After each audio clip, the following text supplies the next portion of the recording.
बिस्मिल्लाहिर्रहमानिर्रहीम। अस्सलामुअलैकुम रहमतुल्लाहि व बरकातुहू। दिल से दीन की बातें। आज इस चैनल पर मेरे दोस्तों हम सुनेंगे सबसे अच्छा निकाह कौन सा है, सबसे अच्छा निकाह कैसा है, निकाह हमें कैसे करना चाहिए।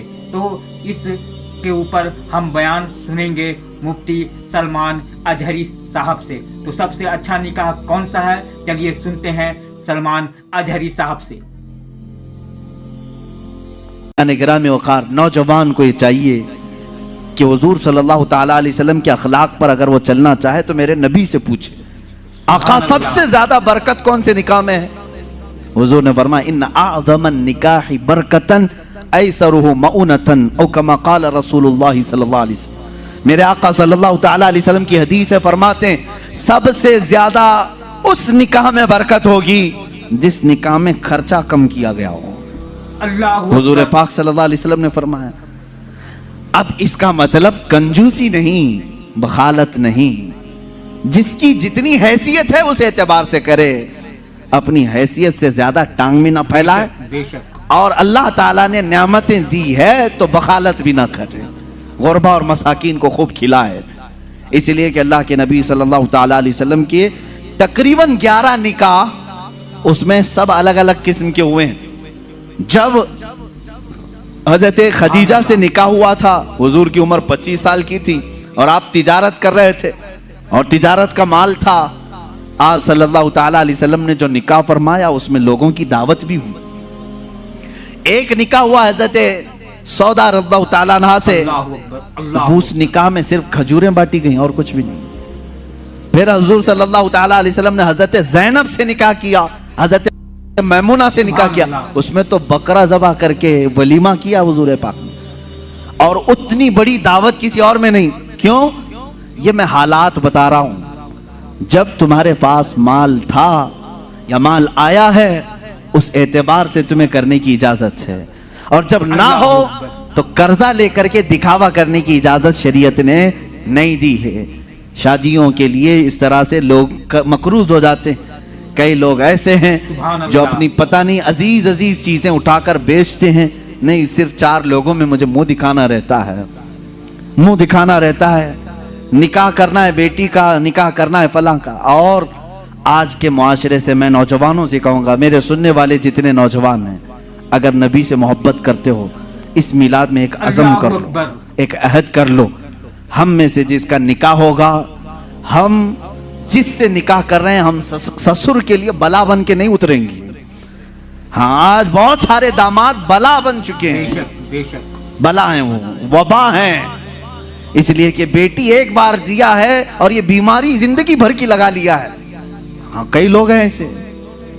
कड़वी जरूर है मेरी बात, जिसने अपनी बेटी दिया है और वो पीछे लग गया है। कल ही एक खातून मेरे पास आई, शादी होकर के उसके 9 साल हुए हैं, बच्चे भी हैं।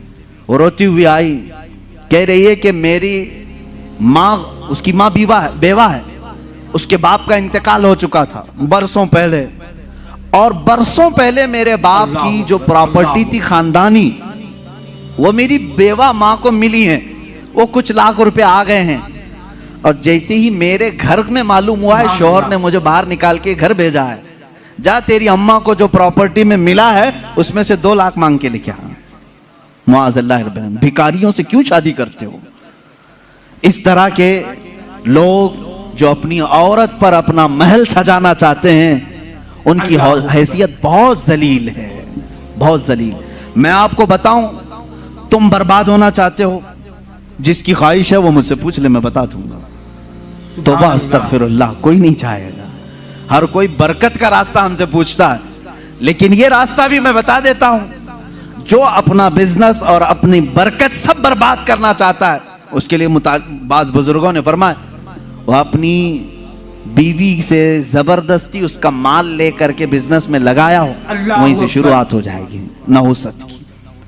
उसके दिल को तोड़कर जो माल ले जाकर के लगाओगे तो फिर वहां से, हाँ, बखुशी देना और बात है, पसंदीदगी के साथ देना और बात है।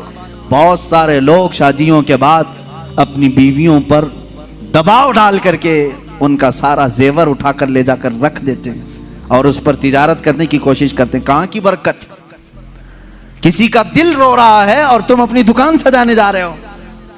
तुम्हें तो शादी इसलिए करने का हुक्म हुआ था, एक कमजोर मखलूक तेरे निकाह में आ रही है, तू कमा और उसे खिला।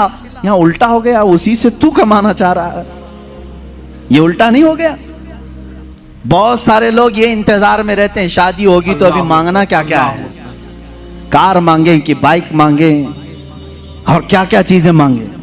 उन भिखारियों से मैं कहता हूं खटोरा लो और गली गली घूमो, हर जगह जाओ, एक साल में बहुत कुछ मिल जाएगा। और अगर तुम्हें शर्म आती है तो मेरे अजीजों, एक खातून से और उसके बाप से इस तरह के मुतालबे हरगिज ना करो। हाँ, मांगने के तरीके भी अलग अलग हैं। पहले खुलकर मांगते थे, बोलते थे ये चाहिए, लिस्ट आती थी, सारी लिस्ट आती है खातून के घर में, ससुराल। लेकिन अभी कुछ नहीं, हमारी कुछ भी ख्वाहिश नहीं है, एक अच्छी शादी करके भेजो, अच्छी शादी करो। अच्छी शादी का मतलब डेनिसन में होना चाहिए।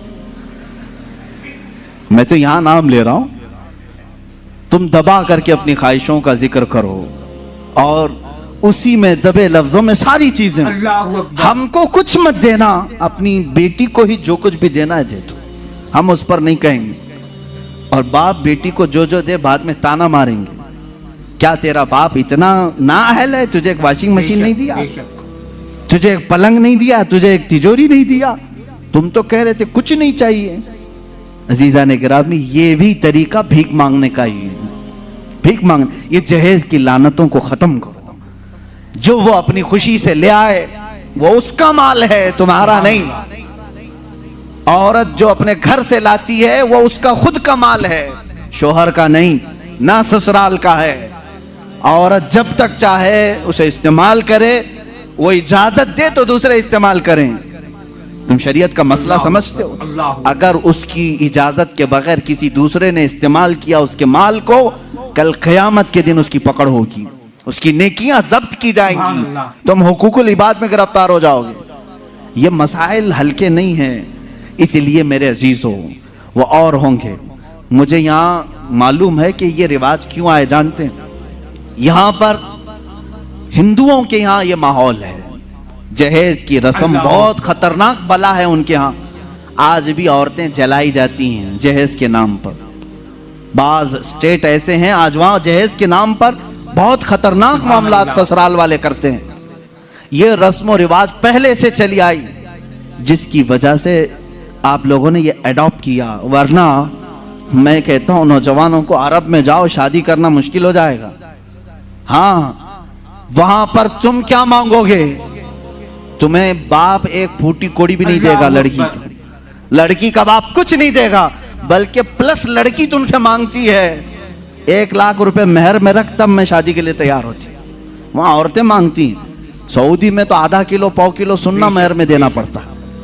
बेचारे कितने नौजवान ऐसे कमाते कमाते मेहर की रकम 40 साल के हो जाते हैं। बाहर वहां अरब में आज भी ये रिवाज, औरत का हक है मांगना, मर्द क्या मांगेगा? यहां जो हमारा माशरा बदला है उसकी वजह हमारी सोहबत है, जो देख रहे हैं हम इधर उधर।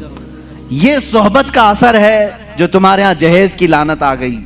इसे निकालो अपने हाथ से, और किसी भी औरत के घर उसके बाप पर बला बन करके नाजिल ना हो। जब तुम बाप बनोगे तुम्हें पता चलेगा एक जिगर के टुकड़े को, बेटी को रुखसत करना कितना सख्त तरीन मामला होता है। मेरे अजीजों, जिन बच्चियों को हम अपने गोदों में पाले होते हैं, उन्हें बड़ी किए होते हैं, उन्हें पढ़ाए होते हैं, खिलाए होते हैं, हर ईद बकरीद पर उन्हें पहनाए होते हैं, इन नन्ही सी कलियों को जब बाप रुखसत करता है तो उसका कलेजा टूट जाता है। फिर तुम जानते नहीं, उसके घर से पूरी की पूरी जात लेकर के आ रहे हो, फिर उस पर प्लस तुम्हें और माल भी चाहिए, पैसे भी चाहिए। क्या ये रिवाज हमारे यहाँ नहीं है? रस्म करो तो लड़की के घर में, शादी करो तो लड़की के घर में। पूरे इस कार्यक्रम में सिर्फ वलीमा एक ही है जो मर्द के घर में होता है, बाकी क्या है? सब औरत के घर में करना है। बच्चा हो जाए चिल्ला उसके घर में। हाँ, जितने भी रस्म है, अरे शादी की तारीख फिक्स करनी है, तुम अपने घर में भी तो करा सकते थे, नहीं लड़की के घर में ही करेंगे जाके। जब जब जाएं पूरे खानदान को लेकर उतर जाएं, राशन खत्म हो जाए। ये बला नहीं है तो और क्या है? घर के किचन पर मुसीबत नाजिल होती है हर महीने 2 महीने में। ये इस तरह की हरकत किसी एक घर के साथ जो हो रही हैं, इस सिलसिले को बेशक बेशक